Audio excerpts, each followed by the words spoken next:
এটা কে মারছে? জানি না তো। তোরা দেখছো কে মারছে? উপর থেকে পড়ছে মনে হয়। কি সমস্যাটা কি? সমস্যা তো আছেই, সিনিয়ররা এখানে দাঁড়ায় আছি, তুমি সালাম না দিয়ে চলে যাচ্ছ। কি সিনিয়রদের রেসপেক্ট করতে জানো না নাকি? ও সিনিয়র, সরি আমি আসলে এত সিনিয়র টিনিয়র মানি না। আমাকে রেসপেক্ট করে আমি তাকে রেসপেক্ট করি, আর যে করে না তাকে নো ওয়ে। ও দেখি বেয়াদবি করতেছে আবার। এই কান ধরে উঠবস করো 100 বার। কেন করবো? আমি বলছি তাই। मैं तुम्हारे बाप का नौकर नहीं हूँ। এই অনেক হইছে, ও যা বলছে তা চুপচাপ কর। 100 বার গুনে গুনে কর, একটাও যেন বাদ না যায়। একটা বারও করবো না। লাস্ট ওয়ার্নিং দিচ্ছি, কানে ধরো। ধরবো না আমি, আজব তো। না ধরলে কি করবা?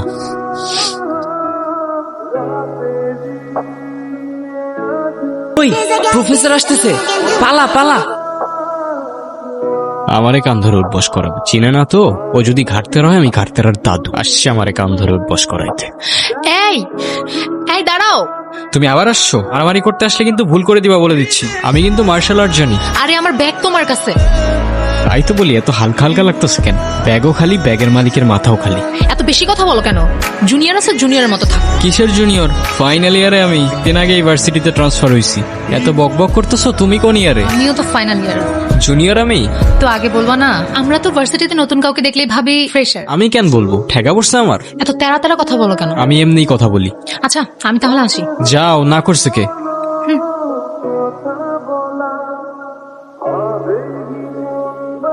এই কি অবস্থা? এই তো ভালো। তোমার? কোথায় যাচ্ছ? ভার্সিটি। আর কই যাব? আরে যে লাভ নেই, আজকে কোনো ক্লাস হবে না। আর এমনিতে আমরা কোনো ক্লাস করি না, শুধু ফাইনালের সময় প্রেজেন্টেশনগুলো সাবমিট করব। ফাঁকিবাজি করো। কিরে ওরে কোত্থেকে ধরে আনছস? ও আমাদের জুনিয়র না, সেম ইয়ারে। মানে সেমিয়ার মানে? মানে ক্রেডিট ট্রান্সফার করে আমাদের ভার্সিটিতে আসছে। অনেক লং স্টোরি, পরে কখনো বলি। চল আমরা ট্রুথ অর ডেয়ার খেলি। এইখানে ট্রুথ অর ডেয়ার? হ্যাঁ আমি খেলবো না ভাই, তোরা খেল। চল আমরাও ক্লাসে যাই। মানে অন্য সময় কখনো ক্লাস করে না, আজকে ওদের সবার ক্লাস করতে হবে। আচ্ছা চল আমরাই শুরু করি। স্টার্ট করি। ট্রুথ। তুমি লাস্ট কবে কান্না করছিলা? কাল রাতে। আচ্ছা নেক্সট। ট্রুথ। আচ্ছা তোমার কি আমাদের ভার্সিটিতে এসে কোনো মেয়েকে পছন্দ হয়েছে? না। ট্রুথ। এই না, তুমি চিটিং করতেছো। তোমার 3 বার ট্রুথ হয়ে গেছে, এবার মাস্ট ডেয়ার নিতে হবে। আচ্ছা ঠিক আছে, বাট উল্টাপাল্টা কোনো ডেয়ার দিও না। তোমাকে খুব সুইট একটা ডেয়ার দিব। আমরা আমাদের মাকে সবাই ভালোবাসি, কিন্তু কখনো বলা হয় না। তো তোমার ডেয়ারটা হচ্ছে, তুমি তোমার মাকে ফোন দিবা আর বলবা, মা আমি তোমাকে খুব ভালোবাসি। কিরে কি হলো বুঝলাম না। আচ্ছা তুই থাক, আমি আসতেছি। কি হলো, চলে আসলা যে? এমনি ভাল লাগতেছিল না আমার। মন খারাপ তোমার? না। তাহলে কাঁদতেছো যে? ওই কাঁদতেছি। আমি কি বাচ্চা নাকি যে কাঁদবো? ম্যাচিউর হয়ে গেছি আমি, এখন আর কাঁদি না আমি। চলো তোমাকে তাহলে আমার একটা সিক্রেট জায়গায় নিয়ে যাই। কোথায়? চলো তো আগে। এখানে চোখ বন্ধ করে একটা লম্বা নিঃশ্বাস নাও, একবার ট্রাই করেই দেখো। আমি যখন ক্লাস 4-এ পড়ি, আমার বাবা মার ডিভোর্স হয়ে যায়। তখন কতটুকু বুঝি আমি জানি না, কিন্তু আমার মনে আছে আমার মা কখনো হাসতো না। আমার জন্য সে সবকিছুই করতো, কিন্তু কখনো হাসতো না। আমার বাবাও তখন সে বাইরে চলে যায়। একদিন স্কুল থেকে বাসায় ফিরে দেখি মা ঘুমোচ্ছে, আর আশেপাশে সবাই কান্না করতেছে। কিছু বুঝে ওঠার আগেই সবকিছু আমার এখান দিয়ে চলে যায়। বাবা সবসময় টাকা পাঠাতো পড়াশোনার জন্য, এটার জন্য ওটার জন্য, কিন্তু আমার পাশে কখনো কেউ ছিল না। একা একাই বড় হই আমি। আমার মাকে যদি আমি আরেকটা বার সামনে পাইতাম না, শুধু একটা জিনিস জিজ্ঞাসা করতাম, আমারে রেখে কেন চলে গেলা? আমার কি দোষ ছিল মা? আমি যখনই আমার বাবাকে মিস করি, তখনই বাবার সাথে কথা বলি, তারপর সব ঠিক। ওই যে ওইখানটাই থাকে আমার বাবা। তোমার মায়ের উপর তোমার অভিমান থাকাটা স্বাভাবিক, কিন্তু আমি এইটুকু বলতে পারি, তোমার মা তোমাকে অনেক ভালোবাসে। বিশ্বাস না হয় তোমার মার সাথে একবার কথা বলেই দেখো। যাও, তোমার যা বলার আছে আজকে সব বলে ফেলো। মা, অনেকদিন পর।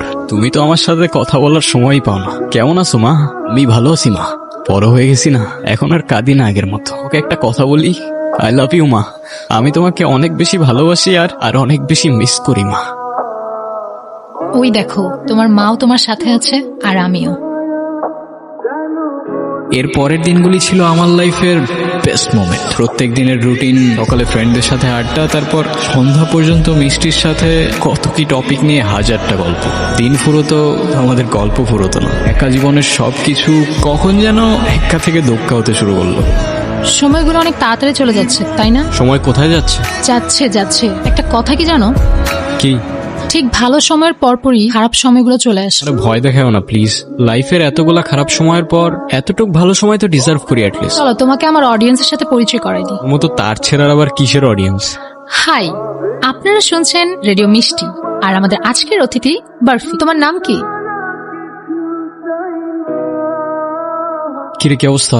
এই তো তোর। চলে। আচ্ছা মিষ্টি কই রে? ও তো আজকে আসে নাই। আসে নাই কেন? জানি না তো। ব্যাস, ঘড়ির কাঁটা আবার উল্টো ঘুরতে শুরু করলো। তারপর একদিন কি রে, কি হয়েছে তোর? এতদিন কই ছিলি? কিছু না, আমি ভার্সিটির কিছু পেপারস নিতে আসছিলাম। ওরা থাক, আমি যাই। তুমি কি আমাকে ইগনোর করতেছো? আমাকে যেতে দাও প্লিজ, আমার ভালো লাগতেছে না। আমি তোমাকে আটকাচ্ছি না, অ্যাটলিস্ট এক্সপ্লেইন তো করে যাবা সবকিছু। বরফি, সবকিছু চাইলে সবসময় এক্সপ্লেন করা যায় না। সবকিছুর একটা রিজন তো থাকবে, অ্যাটলিস্ট রিজনটা বলো। ইগনোরই যেহেতু করবা, 2 দিনের জন্য পাশে থাকার কি দরকার ছিল? আমি শুধু একটা কথাই বলবো, তোমার যেমন আমার জন্য ফিলিংস ক্রিয়েট হচ্ছে, সেম জিনিসটা আমারও। চাই না তোমার ফিলিংসটা আরো বাড়ো, তাহলে শেষে অনেক বেশি কষ্ট পেতে হবে। কেন কষ্ট পাইতে হবে? আমার কিচ্ছুই লাগবে না তোমার থেকে। তুমি শুধু বলো তোমার হয়েছেটা কি, মানে এই অবস্থা কেন? এর থেকে বেশি কিছু আমি তোমাকে বলতে পারবো না। সরি বরফি। মিষ্টি, হ্যাঁ বলো। তুমি কিন্তু তোমার ইচ্ছাগুলো এখন আমায় বলো নাই। থাক না বরফি, বাদ দাও ওসব। আমার 2টা সিক্রেট ইচ্ছা আছে জানো। প্রথম ইচ্ছেটা হচ্ছে আমি আমার সবচেয়ে প্রিয় মানুষটার সাথে ইচ্ছে পাহাড়ে যাব, আর দ্বিতীয় ইচ্ছেটা হচ্ছে মিষ্টি, একটু এদিকে আসো। আসো। কি করতেছো এগুলা বরফি? চোখটা বন্ধ করো, চোখটা খোলো। হাই, তুমি যখন এই কয়েকদিন ছিলে না, তখন আই মিসড ইউ আ লট। আর তোমার মুখে হাসি ছাড়া তোমায় একদমই মানায় না। Smile please. তোমার ইচ্ছাগুলা আমার পূরণ করার কথা ছিল। তুমি যাবে আমার সাথে ইচ্ছে পাহাড়ে? ওই আর কত দূর? এই তো আরেকটু। এই দিনটার জন্য আমি কতদিন ধরে অপেক্ষা করে আছি তোমার কোনো আইডিয়া নেই। মানে শেষবার যখন এসেছিলাম তখন আমার বয়স 6 বছর। এরপরে কখনো আসনি কেন? এখানে একা একা আসলে আমি আমার বাবাকে হয়তো এতটাই মিস করতাম যেটা আমি সহ্য করতে পারতাম না। এই ভয়ে তোমাকে একটা কথা বলি। বলো। থ্যাঙ্কস। আমার তো থ্যাঙ্কস লাগবে না। কি লাগবে? তোমার একটা স্মাইল। আচ্ছা, এই পাহাড়ের নাম ইচ্ছে পাহাড় কিভাবে হলো সেটা তো বললে না। ছোটবেলা থেকে একটু জেদি ছিলাম। তখন আমি আমার বাবার কাছে যেই বায়না ধরতাম, বাবা আমার সব ইচ্ছেগুলো এই পাহাড় এনে পূরণ করত। আর সেই থেকেই আমি এই পাহাড়ের নাম দিয়েছি ইচ্ছে পাহাড়।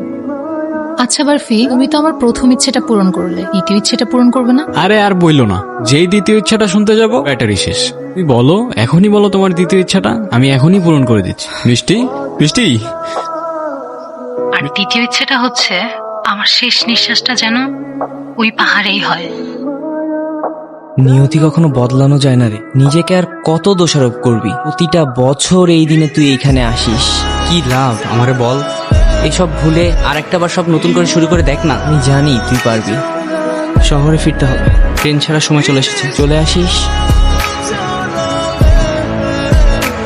তোমার ইচ্ছে তো পূরণ হয়ে গেল, কিন্তু আমি আবারও একাই রয়ে গেলাম। আমি আর মা হয়তো দুজনেই আছো, কিন্তু অনেক দূরে।